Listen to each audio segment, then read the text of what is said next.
Hello, everyone, and welcome back to Ellyn with a Y Goes Live. Thank you so much for joining me this week. I'm so excited. We have such a great episode. I have an incredible guest. Ariana Romero is joining me later on in the show, the TV critic for REFINERY29. I am just bubbling with excitement because this is like, my favorite topic, TV, my ultimate hobby. I'm really excited, so stay tuned for the guest interview portion later on in the show. And I just want to, like I did last week, set the attention again about why I do this show. It's to bring laughter and to bring joy and to help spread that to people. And even if you're not feeling that great, this show can do that for you, hopefully. And if you are laughing and you find yourself smiling while you're watching the show, take a moment to appreciate that and then try to spread that on for somebody else. I'm going to dive right into my hot topic, which is, this is like a couple days old news, but it's appropriate for the show. Everyone knows I'm over Noah, okay? I've tried to get over him, but they just released the photos for the second To All the Boys I Loved Before. So it's P.S. I Love You Too, which is coming out in February on Netflix. And just when I think that I am out, they pull me back in. Guys, I stopped doing the Noah Centineo news segment of the show. It was every week. It was like the Jimmy Kimmel, Matt Damon call out. It was like for jokes, for laughs. Now that these photos came out of the new show, the new movie, I'm like doubling down, obsessed with him, so excited. But I will say, like, my love of him is tempered. Like, it really has. It's calmed down. So this is just a hot topic. It's not a new Noah Centineo news segment, but just know I did get quite a few DMs, text messages, emails, and Slacks when those photos were released. And I was really appreciative that everybody knew my brand so well. That being said, we are going to move very quickly into the what to watch segment of the show, which is so amazing because I have like the ultimate best TV critic in this world here in my apartment. So every week I give a recommendation of a show I've been binging or a show I really like. But seeing as we're in the holiday season and I love Christmas movies, I figured I would make some recommendations of some Christmas movies. My three favorite Christmas movies are The Grinch is probably one of my favorite Christmas movies of all time, with Jim Carrey. Also what is that girl's name? Taylor Momsen. She plays Cindy Lou Who, and now she's in like a goth band. It's great. You should definitely look at some before and after photos of Cindy Lou Who. And my second favorite movie is White Christmas with Bing Crosby. I don't know why I love that movie so much, but I started loving it when I was in college, and I would like come home, and it just is really homey. It's a very long movie. So just be ready. You're gonna settle in for quite the flick. But it's very like heartwarming and very sweet, and I like to watch it with my family. And the last, and probably everyone's favorite Christmas movie, but let's be honest, it really is one of the best, Love Actually.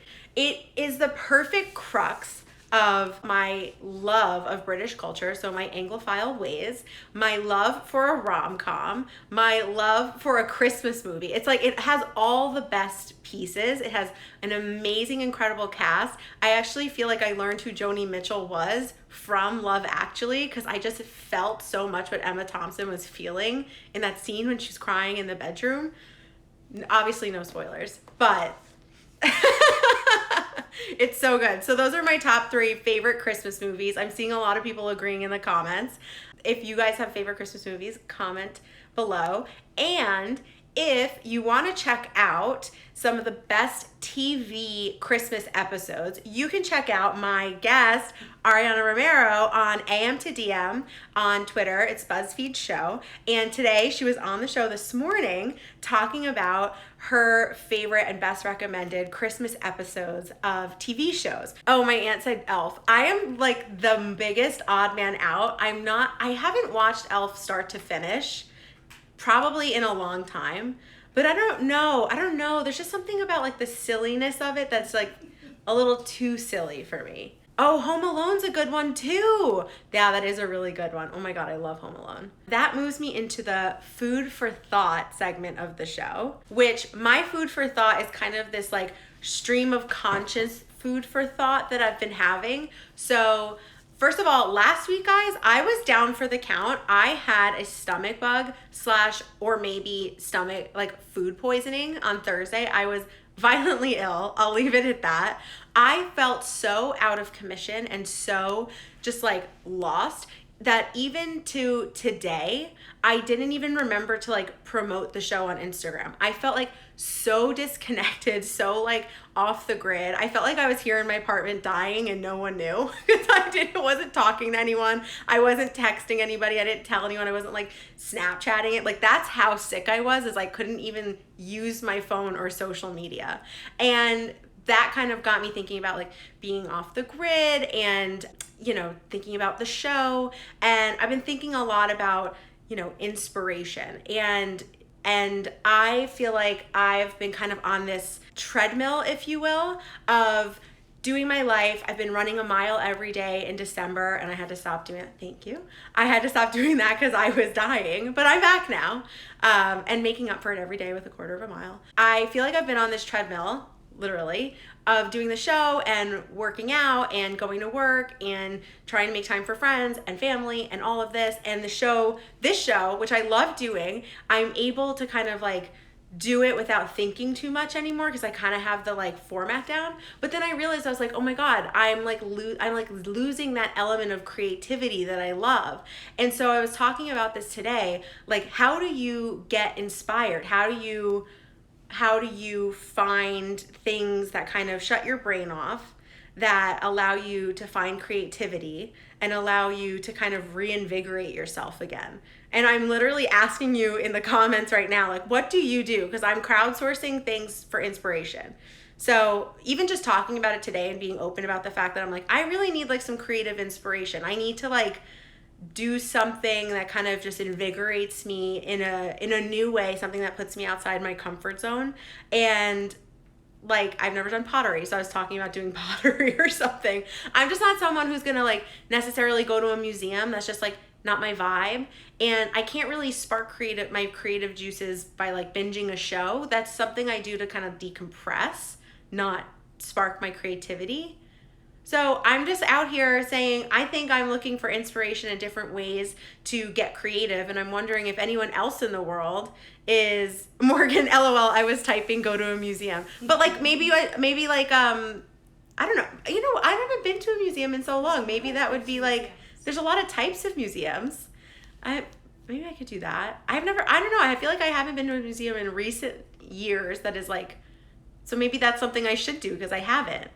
And then what else? We've got travel to a different country, taekwondo. That's fun. Travel to a different country. I'd love to do that. I love a one-day class. Ooh, a one-day class. That'd be fun. Oh, Alex, Museum of Sex. Now that's a museum we can all get behind. All right, guys, the call is out. That's what this food for thought was. I was crowdsourcing inspiration and also just wanted to remind everyone to take a moment in their own lives to prioritize. I think we talk a lot about self-care, but like what does self-care look like in terms of inspiration? Because me doing a face mask is not the same as me like doing something creative to get my creative juices flowing and the laughs and the giggles that come with that. So that's just something. Let's take a cake decorating class. Oh, I love that. Yes. I was a culinary student in high school. My high school had majors and I loved cake decorating. And yeah, I know. Everyone's like, wait, your high school had majors? I was like, yeah, it's basically like college. So I think that that's something that I've been thinking about recently, is looking for creative inspiration and things to just make you think and things, you know, to just get your brain thinking differently. So if I need a reminder to take some time for myself to do something creative to just reinvigorate myself, especially going into the new year, I figure everybody could use a reminder, and that's also a form of self-care. So my food for thought, usually a funny joke or a funny little stand-up bit, but this is just a reminder to take care of yourself in the holiday season. And hopefully I will have taken or done something creative in the next couple of weeks to reinvigorate myself. That being said, we are going to move into the guest portion of my show. Let me just ramble off some stats really quickly. We're going to have Ariana Romero, TV critic for Refinery29, officially in the TV Critics Association. This is someone who has interviewed recently Sierra Ramirez, who happens to know Noah Centineo. She has been on the set of Riverdale, one of my favorite shows. She's moderated the Bodyguard panel for Netflix with the dreamboat Richard Madden, and a personal favorite of hers. And this, like I said, this morning she was on BuzzFeed's AM to DM. She's doing 2 shows in one day because that's how in demand she is. Flying in from the West Coast, it's Ariana Romero. Woohoo! Hi guys! This is Ariana Romero. You guys can follow her at _Ariana Romero. Thank you so much.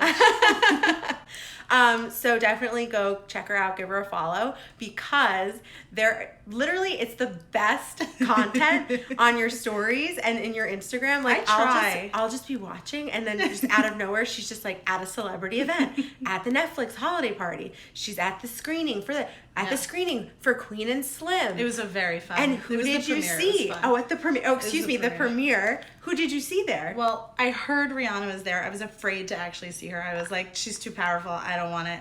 But as I was crossing the street with Tracy Ellis Ross. A goddess. She was. A goddess born of a goddess. Yeah, literally. She doesn't even walk on this earth. No. She floats. She floated by. I was like, wow, there she goes. Oh my gosh. Leaving a trail of sparkles behind her. I love so much. Yeah. So I want to ask you. Yeah. Obviously, we're very familiar with each other, but how do we know each other? We were talking about this as we were getting ready. I did not wake up like this. And I don't remember. Yeah. I know that I heard someone love Noah Centineo. And I feel like I knew you before that. Yeah, I feel like that was definitely before. Yeah, but I feel like we really bonded over Noah. But was last August. Yeah. And I've been at Refinery for almost 3 years. Yeah. So we've been together for quite some time. But I feel like it's Noah and his beautiful 28 vibe that brought us together. Oh. And Riverdale. Yes, I was going to say, and Riverdale. I feel like you would take calls over by my desk. Oh, yes. And I would be like, who are you talking to? Who's that? Who's on the phone? And you're like, it's going to be someone huge. They're going to blow up. I was so excited. Literally, this is like, for my hobby being TV, this is like the most exciting interview. I was like, I'm just going to ask you questions that I just want to know the answers to. And yes, I probably saw you before I talked to Charles Melton, right? Because I was trying to find a seat to Oh my God, do it. yes. Oh my I mostly do phoners. I'm not hanging out with all of these handsome men. Except when she goes to set and she gets to go hang out on set of these amazing shows. Yes, that is true. Oh my God. So, I'm not going to look at your questions. I'm not going to disrespect you as a journalist. As a journalist? Yeah. Thank you. I appreciate that. No problem. So, I wanted to talk about how did you come to be a TV critic? Because and I wrote this literally. It's easily the most covetable job. It's fun. In entertainment, in my opinion. I went to Syracuse University, and I went because I thought I wanted to be a fashion journalist. Okay. And I like if you find old photos of me, and I mean like old photos. Yeah. I'm platinum blonde. I wore crazy outfits. I had so much fun in high school. Yes. And I was like, I really want to write about fashion. And then I got to Syracuse, and I was like, Syracuse has a fashion and beauty communications milestone. It's the whole thing. And I got to Syracuse, and I wasn't that passionate about fashion, actually. Okay. But I was really excited about TV. That's when Twitter was kind of blowing up. Okay. And part of being a freshman was you had to get a Twitter. Oh, at the communications school. Well, they recommended it heavily. Yeah. So, and then I was like, oh, wow, everything I really want to read about and care about is TV. Oh, and I was like, that's it. And after my freshman year of college, I was like, I really just want to write about TV, and I have no other interests. And so then how did you come to be working at Refinery? I had a couple jobs before this. Okay. But I don't know if everybody knows this. I doubt everybody knows this. But I saw the Refinery job, my job, that I eventually got, and I was like, that's the job. That is my job. That's the job. Yes. So I wrote my cover letter like a Refinery29 post. Fully. Genius. Like fully graphically designed like a Refinery post, and it got pulled out of the pile because I didn't know anybody. I applied through Greenhouse, you know. Online. Yeah, I fully applied cold. Wow, that's incredible. Yeah. That's incredible because a lot of the times people will say you have to know someone in this industry to get you in the door. I think I already was on my second job by that point. Okay. But I think the thing that really helped was that Molly Stout, who was the hiring editor at that point, she had worked at the place that I was at now. Okay. And I feel like she kind of took a chance on me believing that I could. That you could get there. Oh my God, that's so exciting. Yeah. So guys, you know, when you go onto the websites of a company, apply for those jobs. That you see if you're passionate. If it's what you think you should be doing, do it. Because you got it. And and I got it, and it was a really easy process. And now you full-time are a TV critic and are writing about a million different shows. Oh yeah. Can you even, I don't want to stress you out, but can you even like, do you know how many shows you're like writing for or writing about? Can you just give us some of the highlights? Coming into the next, so like I look at my time kind of like 2 to 3 weeks forward. Okay. So right now I'm kind of thinking about Witcher on Friday, you next Thursday, Spinning Out on New Year's Eve, and then also Messiah on New Year's Eve. Okay. And all on New Year's Day. And all of those are Netflix. Oh, all the Netflix shows. Yeah, so okay. I'm thinking about all of those. What shows have you covered this year that have been just like dreams? Yeah. Great question. I mean, On My Block is always like so much fun. On My Block. Yeah. This is a show. Okay, guys. Yeah. We are big fans of On My Block here. Yeah. You were on set. I was on set. You know, I'm a huge fan of. Such sweethearts. Oh my God, obsessed. Okay, so that was a big show. They're really fun. A lot of interesting content. I'm excited for those stories when I can finally give them to the people. Yes. So you know things right now about shows that you can't tell us. I saw the finale. Oh! Well, I saw the finale film. I saw one scene of the finale film. Oh my God, I literally died. Yeah. I can't say anything about it, but it's not. great. It's great. I love it. Oh my gosh. So when you're covering a show, right? In which way? So like if I'm on set. Or you're covering it on set. Yeah. If you're watching, do you like, you don't do show recaps. You're doing. I recap Riverdale. You recap. I recap Riverdale. Okay. Yes. Which is like how the that dream. show is just gonna keep going forever. I hope so. I have so much fun. I'm behind. I only watch it when it goes to Netflix. Oh, okay. Yeah, I get that. I just sense. wait. A lot of people do, because the way that it works is that after season finale, considering the CW Netflix's deal, you'll get it 10 days later. Exactly. Oh, okay. Yes. Okay, good to know, everyone. Inside scoop. So, in all of the different shows that you've covered and all the panels, all the people, you've gotten to interview a lot of really cool celebrities. Yes. And I shouted out your Sierra Ramirez interview on Refinery. It's a huge interview, beautiful photo I love the photos. Stunning. So much. She looks amazing. She does look amazing. Definitely check that out. Yeah. But I wanted to ask you, who is one of your favorite celebrity interviews that you've done? Ooh, big question. I think Sierra was really special because, I mean, it was Latinx Heritage Month. I was so excited to do it, and it was just such a fun story of talking about, like, what Latinidad kind of means now for, like, Gen Z, like, young people. Yes. What does it mean going into the future? And the photos are so beautiful. She's so fun. That was great. I loved a lot of the Latinx Heritage Month stories I wrote this year. Yes. I also got to talk to Janine Mason on Roswell, not Riverdale. Roswell, the remake. Yes. Oh. Yes, in Francia Raisa. And we talked about, there's this really cool Latina sisterhood in Hollywood that supports each other. Yes. I loved those. But I mean, Can you talk a little bit about that article that you wrote about the sisterhood? 2 years ago, there was a photo of, say, 7 to 10 Latina actresses in just like hanging out, and then they've kind of grown it over the last 2 years. They're also busy that it's not that they can hang out every single month, but they kind of like hang out, have like a brunch, have a lunch, have a breakfast to kind of like talk about how they can grow as individuals and then together and build their power. And even if they're not spending time together, they're saying, hey, we're casting this thing. We need a love interest. We need a man. We need a woman. We're just casting. Who do you know in the community that can also take this? Okay. Yeah. That's incredible. It's so beautiful. A really good support system and a way for other people, to like bring each other up. I feel like I talk about this a lot on the show. It's so beautifully supportive. It's amazing. That's what we need more of. That's what the world needs more of. If you're in a position to support other people, please do so. And that's really what it's all about. And there's a ton of other really fun people that I cannot... Oh, I talked to Kerry Washington. That was insane. Oh, my God. Yeah, I was just thinking about her the other day. Do you remember she was like a small love interest on Fantastic Four, the original Fantastic Four? Oh, gosh, she was. And she played the blind woman who loved the rock guy. I forgot all about that. And then she just... became Olivia Yeah. Pope. Like, huge. She's huge. A franchise around her. We had a really beautiful love that. conversation, at least in my opinion, about American Son, her Netflix play. Yes. Essentially, it's a special. Oh, but yeah, I was starstruck. Oh my when gosh. I got off of the phone. Really? Yeah. Oh my God, that's so exciting. That must be very intimidating to be interviewing like big celebrities. It When you're was- about to talk to them, are you Yeah. like, oh my God? I mean, I feel I should be nervous like the minute before they call. Yeah. Like if I'm not a little bit nervous, like that means I'm not like sharp. Yeah. You okay. know? Oh, I like that. Okay, that's Yeah. keeping sharp. So we were talking a little bit earlier about how you do have to watch a lot of different shows. A lot of TV. A lot of TV. A lot of TV. And you were saying something about certain shows you keep for yourself. Yes. What does that mean as a TV critic? What does that mean for you? I mean, you can't write about everything, and you shouldn't try, because you'll never sleep, and you might die. But also, there are some things that you should just love, and they're not content. You're not mining it for, what is somebody wondering about on this part of the internet? It's just, I love this thing, it makes me happy, and that's what I have for myself.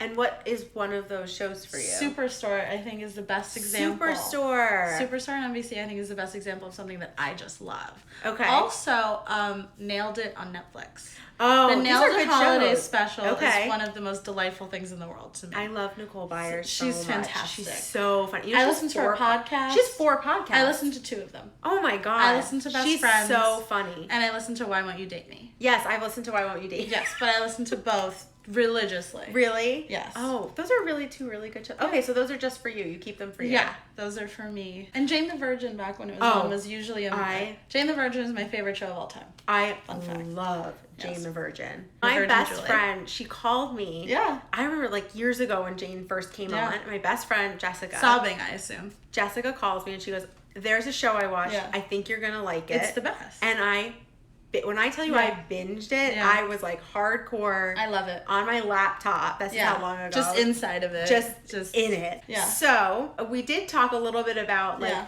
the Noah Centineo thing. The handsome boy. Yes. Yeah. And I think as a professional TV Yeah. critic and as me being an unprofessional, obsessed person, Yes. explain to everyone like the phenomena that was To All the Boys and Noah and what happened. I went to like Netflix's like premiere of it. I don't know if it was like it wasn't the big premiere, but it was like their big screening before it came out. Oh. As soon as I saw it, I was like, he's it. People are not going to not be able to love this man. And then Google Trends is a big thing at in writing, really, to see like what people care about. And I remember the graph. I'm gonna try to do it backwards so you guys can see it. But it was it was just like Noah Centineo was down here, and then all of a sudden, as soon as it came out, spiked. And the spike was Noah Centineo age, because nobody wanted to be thirsting after a young boy. Yeah. So everybody needed to confirm it was okay. He was 22. I'll just tell everyone. He was 22 when the movie came out, just FYI. And then he just got super huge and got 17 million followers in less than a year. Yeah. Okay, and finally, what's 2020? What do we need to be paying attention to? 2020. I mean, Westworld comes back. Does it really? So you have to be ready for it. I've started thinking about this. So you have to start preparing yourself for everyone to be talking about Westworld. And the theories and who's a robot and are they a robot? Am I a robot? Oh my God, yeah. Also, speaking of HBO Max comes out in the spring. Oh, in the spring. So there's one show that I just keep talking about because I wrote about all the HBO shows that are coming out next year. Ansel Elgort's going to play a fake detective. Oh, interesting. I hope it lands for him. I feel like he's been in a couple things. Anna Kendrick is doing a rom-com anthology. But I'm personally most excited about this show called Generation. Which is created by an 18-year-old. And it's executive produced by like Lena Dunham and the teenager's dad. And it's a really cool fresh-faced cast, and also Justice Smith is in it, who I think is very handsome. Oh, there we go. Okay, everyone. So Generation. Yeah, you can look it up. Get excited. Peacock is coming. When's Peacock coming? Quibi is coming. All of these streaming things are coming in the spring, essentially. Ooh, get excited, everyone. You're gonna sleep less. Me, I love it. I sleep not at all. Not ever. Yeah. And now that you live in LA, you're like on like a weird schedule. Oh my gosh. Like I'm literally obsessed. I like when she was working in the New York office, I was constantly running up to her. It was very fun. Just to chit chat about TV. It's my favorite. I honestly think in another life I would be in the like entertainment team in some way. And you'd be so happy. I would literally, but I would be on the cute boy beat. Oh my God, Yeah. so true. So in the last part of the show, I Yeah. want to play a quick Okay. holiday themed game. So we are going to play Screw, Marry, Kill. Okay. Holiday edition. Okay. The first one is eggnog, Yeah. candy canes, or Christmas cookies. I think I kill I kill candy canes. Okay. No, I kill Christmas cookies because I don't really love dessert. Like, I don't really eat dessert. Okay. I'm killing Christmas cookies. Okay. I'm screwing the peppermint thing, and I'm marrying eggnog. Because you can put so many things in eggnog. There you go. It's so versatile. Eggnog is versatile. All right, the next one, Yeah. Screw, Marry, Kill, and everyone can comment along, Yeah. is Christmas trees, Christmas lights, or ornaments. Oh, no, this is hard. I think you have to marry lights because they're versatile again. Okay. Like, you can put them in your room. Utility. We're going with utility. Okay. And then you screw ornaments because they're, like, sparkly and fun. And, like, you could have so many. Okay. You know? And lots like, of that's variety. the point. There's variety. You could Spice one of night life. stand your ornaments. and then you kill trees, but you could also get like a fake Kill one. trees. You get a fake one. I feel like that's like not politically correct to say right now in this I time. love trees. I love all Where's trees. Greta? Greta, I Careful. apologize. I love trees, but in this situation, In this it's very scenario, hard. you could kill That the is Christmas not tree. real. You don't need it. Okay. Okay. Yeah. Got it. Got Okay, so that is our game, which means we are at the end of our show. Okay. I want to thank Ariana for coming on. Thank you so much for having me. all the way from the West Coast. All the This way. has been my a long arms. time Boy, coming. are they tired? Oh my God, my brother-in-law Yeah. would love that joke. I want to say thank you. I appreciate you. I appreciate you. Merry Christmas to Merry you. Christmas to you and to everybody else. Thank you. And I want to say thank you to everyone for watching week over week. I appreciate you tuning in. Like I said, if the show brings you a little bit of joy and a little bit of laughter, that's amazing. And I hope you can go out there and spread it, especially in this holiday season. Good luck with all of your Christmas shopping and food shopping. We have literally 1 week till Christmas. You got this, guys. And I have a really exciting Christmas Eve special going live from my family's Christmas Eve. They're hearing about this now. Live. I have so a fun. really cool special planned. We're going to be going live from my Italian family's Feast of the Seven Fishes. Oh, it's God, not grammatically correct, but it's correct in the culinary world. It is. And as it's, someone from Staten Island, I agree. yeah, you agree, right? Yeah. Okay. So thank you all so much for watching. Appreciate it, and I'll see you next week. Merry Christmas. Merry Happy holidays. Christmas! Hi everyone, thanks for watching. To subscribe to my channel, click here. And to watch more videos, click here. Be sure to like, comment, and hit the bell so you get notified every time I upload a video. Sit down, choosing hair.